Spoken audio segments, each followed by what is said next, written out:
Peggy 18.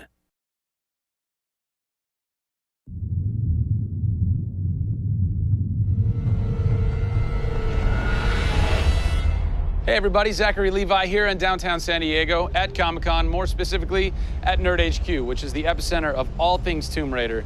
The anticipation is building as the team from Crystal Dynamics continues to say that this could be the game of their careers. Today we're going to dig a little bit deeper into the story with some of the key writers and designers who are brave enough to tackle the origin stories of Lara Croft. These are the final hours of Tomb Raider.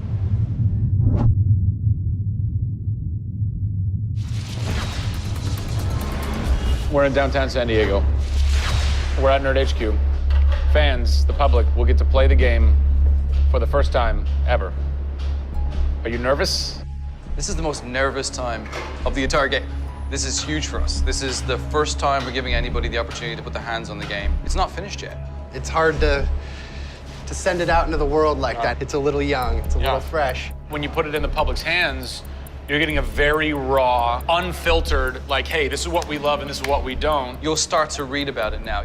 You'll start to see it online. You'll start to get people's perspectives. We're making sure that we make it the best thing that we can for the fans, and these are the fans. Why make an origin story? You could just kind of continue with the Lara Croft Tomb Raider saga, but you didn't. Why? We didn't start with the idea of doing an origin story, actually. We started with the idea of doing something fresh. There haven't been very many games that have the opportunity to go back and tell the true origin story. There is very few games like this. In the history of the Tomb Raider franchise, there has not been a female lead writer until now, Rhianna Pratchett. For me, I didn't think of it like we needed a female writer to do that. Rhianna just nailed it. Rhianna Pratchett. Yep. Does it take a woman to know a woman? It probably helps, but I don't kind of think about it as much as everyone else does. So I tend to think of myself as being a writer first. There is some of me in her, absolutely. She's very bookish, she's very in her head. I went to public school, I actually learned archery. Camilla did as well, I heard. We bring up our ladies properly. And I genuinely studied Egyptology. I wanted to be an Egyptologist. No way. You know, I've always been a huge fan of kick-ass females. I mean, I grew up on Terminator and Aliens. Yeah. You know, fighting aliens in the future. I thought that was what girls did. It's great to be here at Comic-Con. This is my first time. People are really responding to this kind of new Lara. The fans have been great. They've been very supportive. I want to kind of live up to their expectations. I grew up going to fantasy and science fiction conventions.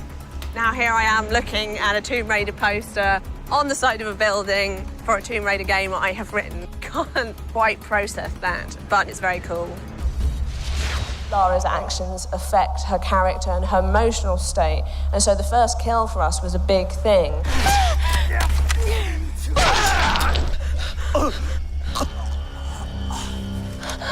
It's not comfortable to watch, and it shouldn't be. Oh, God! And it is about picking yourself up, despite the fact that you're scared. You can't have bravery without fear. In video games, you're kind of tweaking all the way down to delivery. Yeah. Blessing or curse. Games development can be quite harsh on narrative. You know, you can lose levels or characters. You have to be amazingly flexible. When is the script finally finished? You get insight when you see it through your audience's eyes. Yeah. So once the story gets to a point where we can start sharing with people, where we can start putting it on the screen, then we start to understand, are people getting from it what we want them to get from it? The feedback is that it's really fulfilling our primary goals of delivering a story that introduces people to a Lara Croft, but also just takes them on an amazing adventure.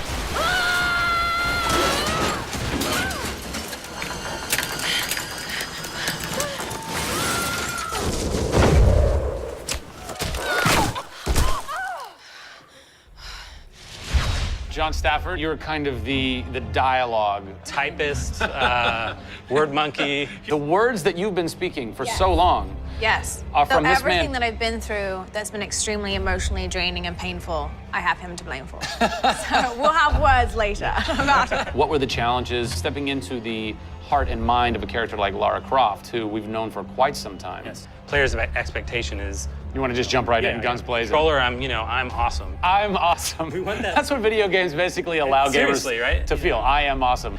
Challenge for me is to show her vulnerable. We're shipwrecked on an island inside the Dragon's Triangle. Still have a very playable game, that also show real emotional character. It's very difficult to do that in game. Please come and get me. You can do this, Laura. When you have really extreme circumstances, you have really extreme emotions. What the hell? Can't hide from me, outsider! It's all about her survival. She's basically willing to do whatever it takes. There's people trying to kill you. You know, things are really extreme. Listen, I'm gonna get you out of there. I promise. I promise. I didn't want any lines to sound gamey. There was a good collaboration of making sure that really that didn't happen. That's very difficult writing, you know? How do you write a line that isn't just like, I should go there? Yeah. You know? Yeah. You know, I mean, that's... I bet there's something hidden in that crate. I want you to love this game in a way that really feels like the first time you played it, but do it in a way that people have never seen before. For me, it's crazy not to look at this as an opportunity to really start that dialogue. This is a game of our careers. This truly is the first time to sort of say, okay, this is it. Well, now that we know a bit more about what it takes to reimagine an icon from the ground up, we're headed east to go behind the sounds of Lara's journey, a journey that is heightened and shaped by cinematic score and sound design. I hope to see you on the next episode when we talk to who's behind what we're hearing in Tomb Raider.